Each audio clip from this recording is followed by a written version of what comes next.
a few months. Thank you, Christina. Good morning, everybody. I want to first thank the YWCA for inviting me here and giving me an excuse to wear high heels for the first time in 2.5 years. Hold on, I'm going to do a little housekeeping with my mic. Okay, here we go. I want to thank the board of directors, all the volunteers, the event sponsors, all of you for being here. I also want to thank the Bellwether staff who are here working this morning, and I want to thank Pacific Security. I was really hoping for like a guy following me around with sunglasses or something as security, but maybe one day. That's what we'll do. So I'm Jenn Mason. I am the sex shop school board lady.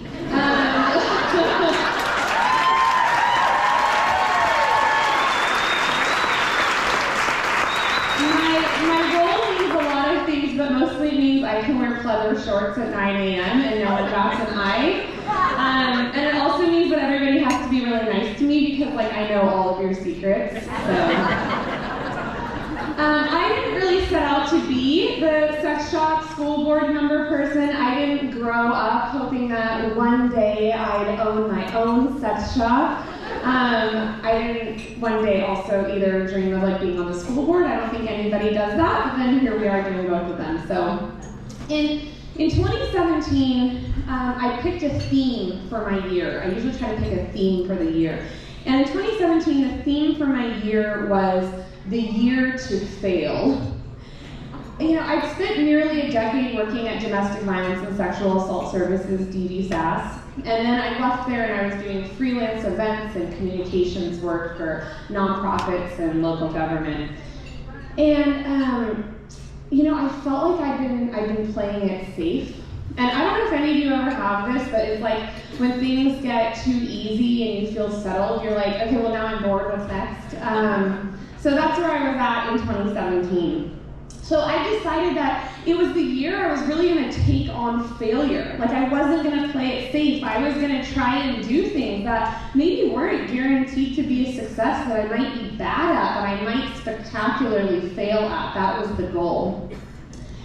So in May 2017, I decided to run for school board because I figure if you're going to try failing, you should just do it like really, really publicly. No, but I actually wanted to run for school board for years and years. When I was at DVSAS, I spent a lot of the time working in middle schools and high schools doing sexual assault prevention workshops. I worked with teen survivors of sexual violence and dating violence. And I have always really believed deeply in this amazing system that is public education that at its very best has the opportunity to walk alongside every family in our community and help to grow children into the adults they're going to be for the rest of their lives. And during this time in 2017, I also really thought about the work that I've been doing at DVSAS and the broader landscape of sexuality. And I really thought about, you know, the lack of sex education and the sexual shame that exists. I thought about the way insecurities around our bodies play into all of our relationships, the way this part of our intimate selves shifts so many times over our lives. And I began to kind of feel like the work that I'd been doing around sexual assault prevention wasn't complete. That while we've been getting better at talking about what we don't want, we still weren't really having the other side of the conversation. We were talking about consent, but we weren't talking about communication and negotiation. You know, we were talking about the absence of trauma, but we weren't talking about the creation of pleasure and joy. We weren't talking about the fact that it's still more taboo to talk about sex than it is to have it. And that until we change that, it's really hard to fix anything else. So in the midst of all of this, we took a family vacation to Nashville, and I still remember exactly where we were. My husband went up to the bar to get a beer, and he came back, and he's standing there with his beer in his hand, and I said, "Oh my gosh, I had an idea, I'm gonna open a sex shop." And so, if you know me at all, you know that I have business ideas all the time. Like in an alternate life, I also own a Jewish deli and like a bookstore that has a champagne bar in it. Feel free to take any of those want to. So normally I probably would have just like tossed this idea back, but year to fail. So I thought, okay, I have this idea, let's see what happens with it. And so I kind of started writing a business plan, and I started looking into financing and really talking with anybody who would listen and let me pick their brain about what it would look like to start this business. And I kind of just kept waiting for failure to come, and it just kept not coming. And so by election night, I had already taken some significant steps behind the scenes to actually start the business. So on the night of the election, I was prepared really to fail. I was running against somebody. I was like, who am I to people vote for me? I don't know. And so I'm standing there and I refresh the screen and I see I won. And I was like, yay. And then, oh my gosh, I am going to be the sex shop school board lady. This is how it happens. Wink Wink began as a pop-up shop in our downtown Bellingham's night market. For months, my living room was filled with cardboard boxes of sex toys. At my husband's birthday party that year, I wrote on the sides of the boxes like, "Happy birthday, Mike, and you're the best," to try and like blend it into the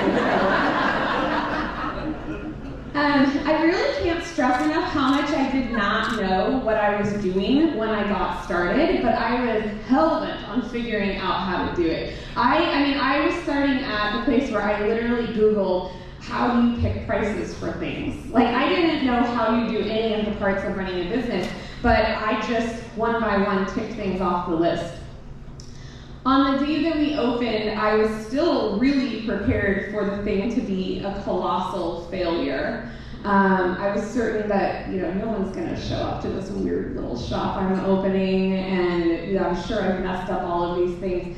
And so I wanted to set expectations really low, and so we made a sign for the wall in the shop, and it said, "Soft opening, excuse our kinks."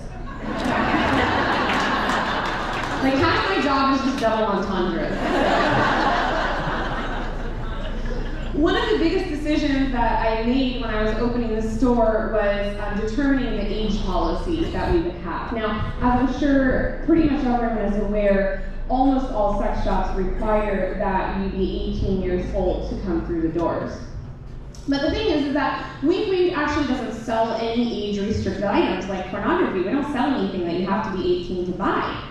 And we sell books and lingerie and chest binders for trans folks and all of these other things. And yes, we sell sex toys, any of which can be sold to anyone of any age. So I grappled with this decision for months, and the legal advice I had was, yeah, you can sell this to anyone, but the issue is going to be the public perception of doing that. So, I started to think about it. Do we do 18 years old? Do I do 17 years old? 16 years old? Do I allow people under 18 to buy things in the store, but they have to have like a parent or a caregiver present, or maybe, yeah, right, exactly, like people would rather die. Do we say like, okay, you can come buy condoms and dental dams at any age, but you can't buy sex toys, but then where does that put other things in the shop? And, just really trying to figure out.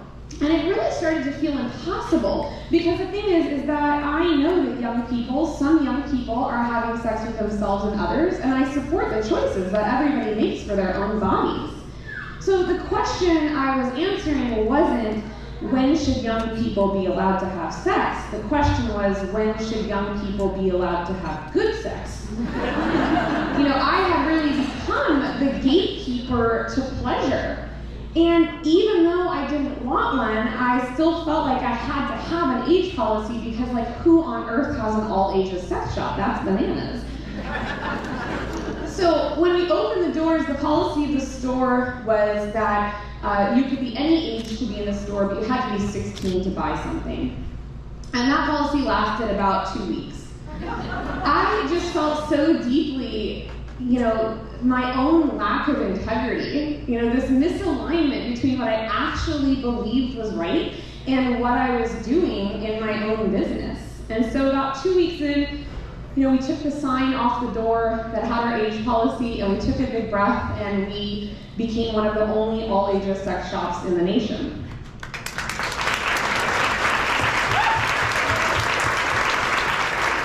For 2.5 years, Wink Wink quietly grew and grew. And what I found was that the store clearly really meant something to people.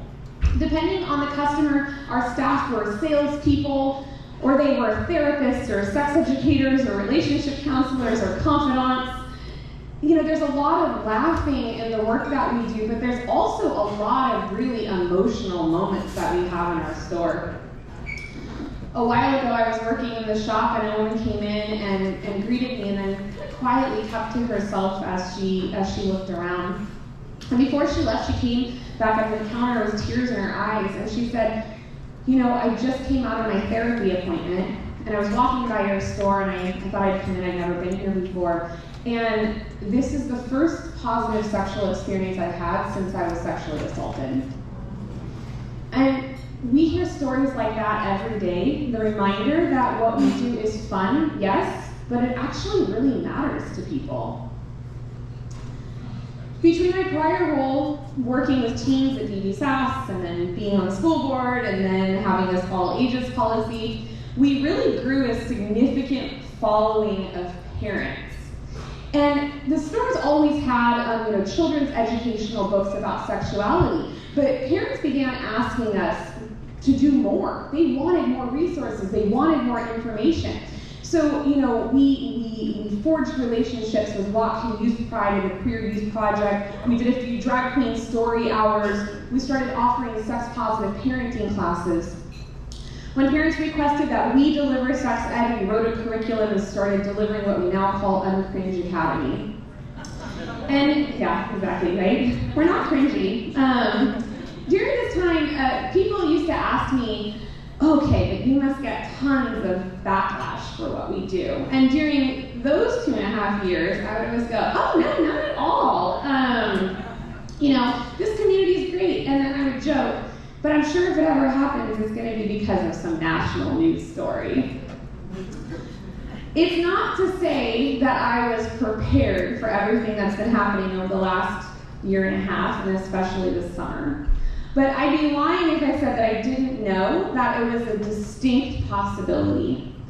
And as right-wing narratives really kind of narrowed in on critical race theory and anti-LGBTQ sex education, it started to feel like an inevitability. In May 2021, a radical right-wing news outlet created a story. I'm not going to give them the benefit of saying they covered a story. They created a story about a children's book about a trans girl that was read by a local teacher. And that was soon picked up by tons of different media outlets. And within a day, those outlets had they'd uncovered that the school board president also owns a sex shop. I was hounded by calls and emails, article after article twisting around the work that I do. I was called a groomer and a pedophile more times than I can count. Some of those articles used a screenshot of my Instagram header, which noted that I was Jewish, so anti-Semitic threats followed. I let my family know what was happening and warned them, don't talk to any media that reaches out to you. When I went to visit my parents for Mother's Day, I made sure not to post on social media where I was going because I didn't want anybody to know my location, and I also didn't want them to know that I was leaving my home empty. After a couple weeks, the outrage machine moved on. This is what I've learned. People have an attention span of about 2 weeks. In August 2021, about a year ago, Wink Wink moved locations. We actually expanded into a space about 2.5 times the size of our original, complete with a separate event space where we can hold our workshops and our classes and live music. This past spring, we became involved once again with YWCA Youth Pride. As part of their celebration, we developed and hosted an event, a queer youth open mic night, where anyone from 0 to 18 could come share their poetry and music and words. On May 17th, the hits started coming with radical right-wing media saying that we were inviting gay babies, their words, to sit, basically like to bask amongst the sex toys while we indoctrinated them. That was, I think, what the article sounded like. You know, we turned the ringer off our phone, we hired security, and we tried to field hundreds of emails. A protest was organized, and we were forced to move the event to a secret location. We managed to get about 100 people through the doors of the safety of First Congregational Church, which hosted us, where kids sang Taylor Swift covers and shared about their experiences of being bullied because they're queer.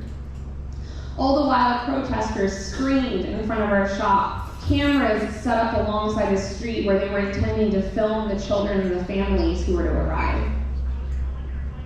A month later, we began promoting our sex ed classes. We opened Uncringe Academy for 2 age groups, ages 9 to 12 and 13 to 18. I carefully chose to use the word pleasure 1 time in the event description, noting that we would be covering sexual anatomy for both reproduction and pleasure, as reproductive anatomy is actually pretty narrow. This time I knew enough to dread what might happen, but I still, like, fingers crossed, maybe we'll fly under the radar, we'll see. On July 4th, the first article came out and the frenzy began. The next day, on my daughter's 9th birthday, Tucker Carlson featured the story on his show, which significantly amped up the amount of harassment and death threats we were receiving. Within a day, I had probably 1,000 messages, all varying degrees of hate. A protest for the shop was planned for the first day when we would have the kids there to deliver the classes, so we started planning yet again another confidential secret location for us to do our work. And as it does, the outrage machine moved on and we went, whew, okay, made it through that one again. But in the wee hours of August 6th, just about a month ago, 5 guys walked through downtown with a box of rocks. They got to our shop and they lined up right in front of it. And in 10 seconds, they broke 15 windows, with glass flying through the store. We closed for 5 days, both because we had significant physical damage to take care of, but also because my staff and myself just needed some time to recover. You know, one of the things that has been really hard about all of this is that it feels so isolating. It's really hard, if you haven't been there, to understand what it's like to be the target of the absolute vile that is the radical right-wing media. So I wanted to give you maybe a chance to understand what that might be. And so I have a little 6-minute film that kind of illustrates some of the momentum behind the moment we're at now. I want to give a significant trigger warning for this video, which, like, if the sex shop lady thinks you need a trigger warning, take it seriously. In all seriousness, this is a pretty minuscule amount of the media and the hate that we have received, but it is pretty shocking and disturbing, particularly if you're Jewish or if you're queer. So if you need to, like, pull out your phone and look at cute pictures of dogs or anything during this, I won't judge you at all. So with that being said, go ahead, Paxton, thank you.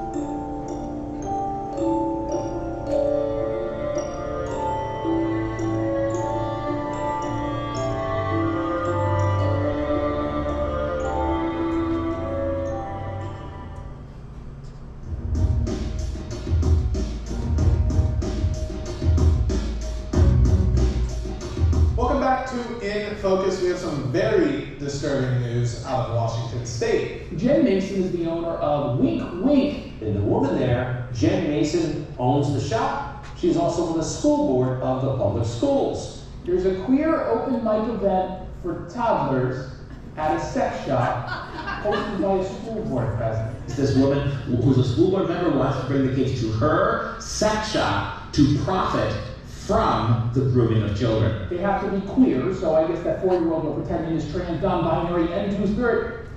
Z better get to work. memorizing that same poetry.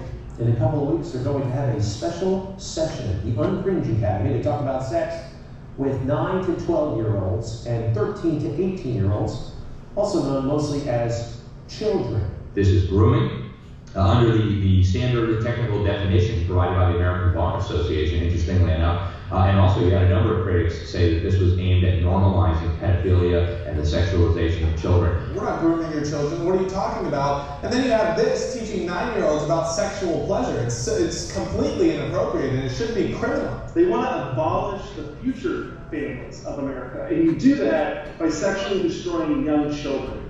Just being in that shop is inappropriate, probably illegal for a child. So I made a phone call today. This is the Bellingham Police Anonymous Tip Line. Yeah, the Wink Wink shop is having a crazy, inappropriate, probably illegal sex instruction for little kids. They're doing it to make your kids right now at age 7 and 5 and 9 to sexualize them, to make them open to sex, even with much older people. We know it's not just absurd, it's criminal. These people should be behind bars, not in front of our children.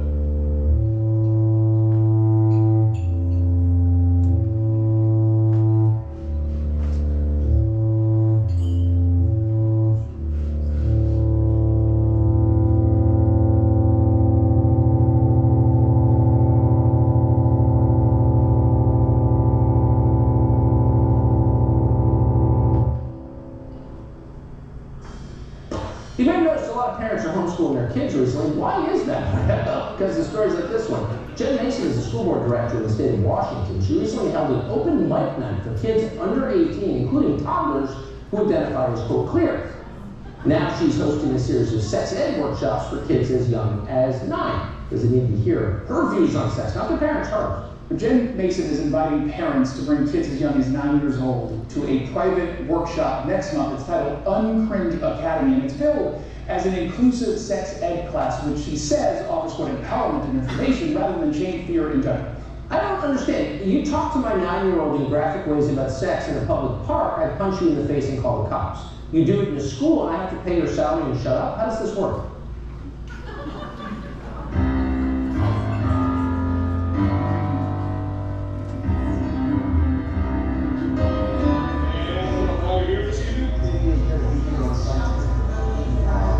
So that's what all of our calls now for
same reaction, to seeing that final surveillance video the first time I saw it.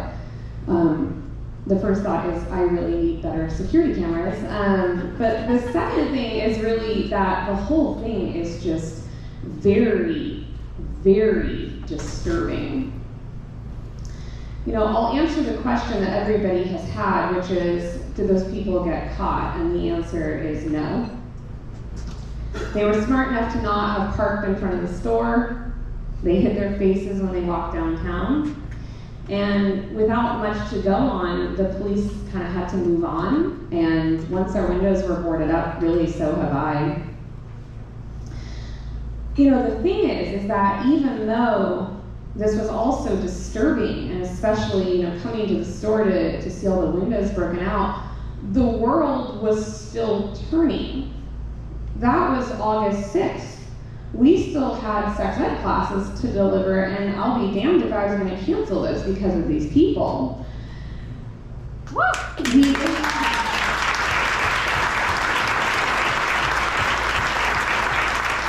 We found, yet again, another new location for the classes a few blocks away. We contacted parents and found out while a few were understandably really scared and did not want to send their kids, the vast majority of them still intended to be there. We hired security again, and we put together a safety plan to get families in and out of the building, and we just moved on doing what we do. The night before the class, I received an email from a man who said he was so sorry about what had happened, and that he'd signed up his kid for the class, but he must have missed the email where it said that we were supposed to be, and could I let him know the location for it, and thank you for all the work that we were doing, and you know, rainbow flag, trans flag, like all over his email. I looked him up, and he's not on my list. And so I thought, well, maybe I'll just Google him and see who he is. And it turns out he was a neo-Nazi from Portland, who apparently was presumably planning to come to Bellingham or was already here to find me, to find the classes.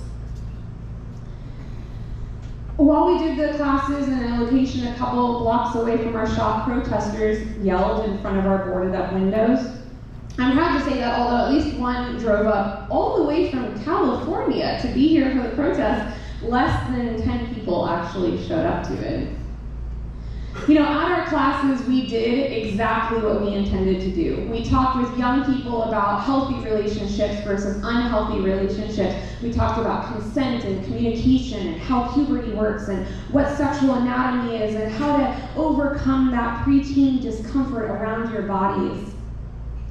In the final few minutes of the class, I could finally breathe, and I felt this big sense of relief. And I did one last activity with the participants. I asked them to do a writing activity where they would share what had inspired them, what they were taking from this 2 days that had taken so much from me. When the kids who had walked out through the door, many of whom are queer, and the families had left, I pulled out that paper to see what they had said, and I saw comments like, the snacks were really good. We played bottle flip at break and it was really hard. You know, a writer from Jezebel interviewed me the morning of the classes and quoted me as saying that I was angry and defiant. And defiant was the word that came to mind that morning, but it didn't feel like quite the right fit. And it still doesn't really feel like the right fit to me now. Because to me, defiance means that I'm like actively focused on resisting people, that I'm trying to do things that people don't want me to do, that I'm actively defying them, when in fact, I kind of nothing them. You know, in the last few days, kind of preparing for being here this morning, I was trying to figure out what is actually the point of sharing this with all of you. And I felt like the speech should have maybe just been entitled, "People Suck, Life Moves On." You know, I'm tired of focusing on what's wrong. I'm tired of continuing to redefine problems and are focusing on who's to blame for what. I know that we have to do that work, but sometimes I just feel like we linger there for too long because it's easier to criticize a wrong turn and who made it than it is to actually lead the way on a new route. You know, I want to talk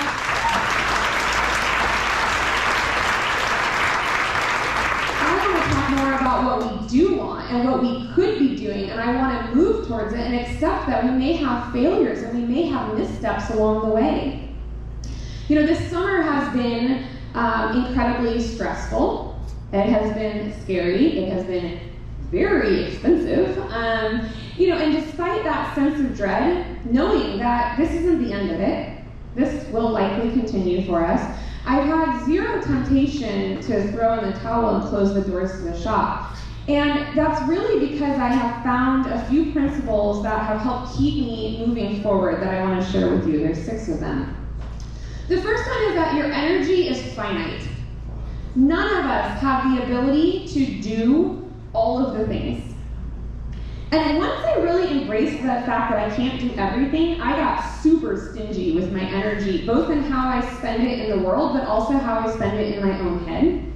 You know, gossiping and complaining about things and people that don't work, sometimes it feels good to do it, but it takes so much of our focus off where we're going. For everyone who hates me, I literally do not have time to hate them all back. I just don't, nor do I want to. So I really think, you know, we all need to stop giving our energy to people who didn't earn the privilege of accessing it. Number 2, some people like to fight more than they like to win. Know who you're dealing with. You know, different perspectives and disagreements, that's great, that's fine with me. But I am not trying to join the sport of recreational hostility. There are people, even people on your own team, who have zero interest on getting you any closer to the goal. And in fact, all they're there to do is to actually slow you down.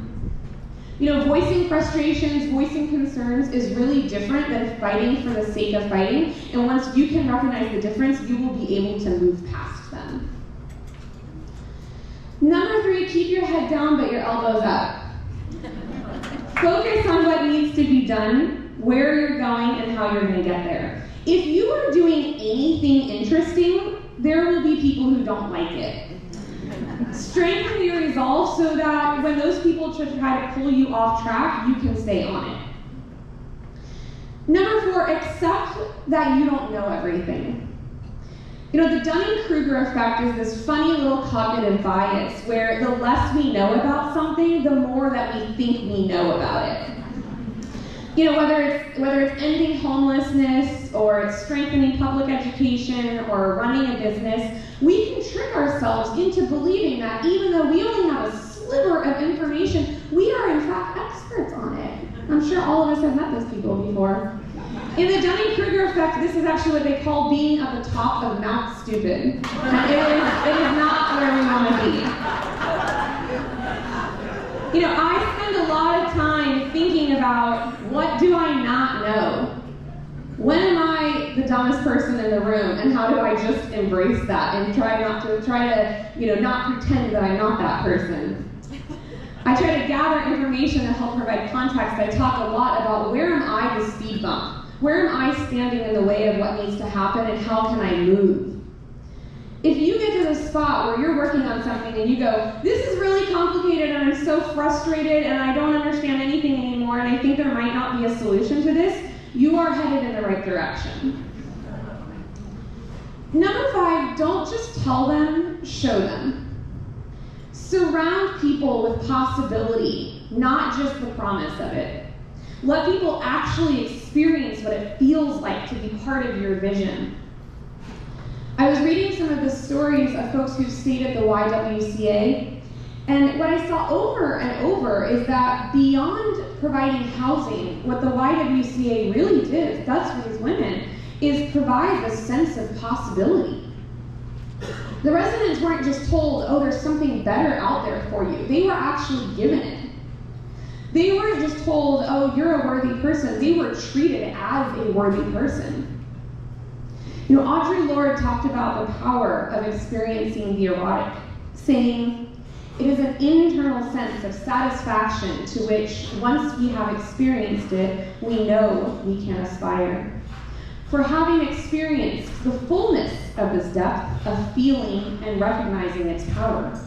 In honor and self-respect, we can require no less of ourselves. Don't just tell them, show them.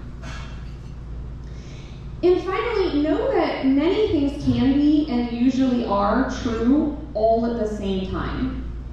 I have a big tattoo right here on my arm that says all the things. And it's a reminder for me that even things that look and feel contradictory can still be true at the same time. Perpetrators of $30,000 in property damage can still be the victims of the toxic masculinity and heterosexual patriarchy and political polarity and clickbait culture that got them there. You can be hard on issues but soft on people. You can recognize that even the best ideas have some negative consequences, and that even the worst ideas from people you don't like might actually have some good things about it. People deserve us trying so hard that we might fail. Playing it safe when you have the resources to take a risk or to help somebody else take a risk is a squandering of your value, a squandering of your responsibility to this community. Start small and fortify your mind so that when you are in the position of having to sweep up your glass windows or shatter a glass ceiling or break a container that's keeping you where you're at rather than where you could be, you're ready to do it. My hope for all of you is that you go out into the world and that you just fail miserably and you fail all over the place, or that at least you give yourself a chance to try. Thank you so much.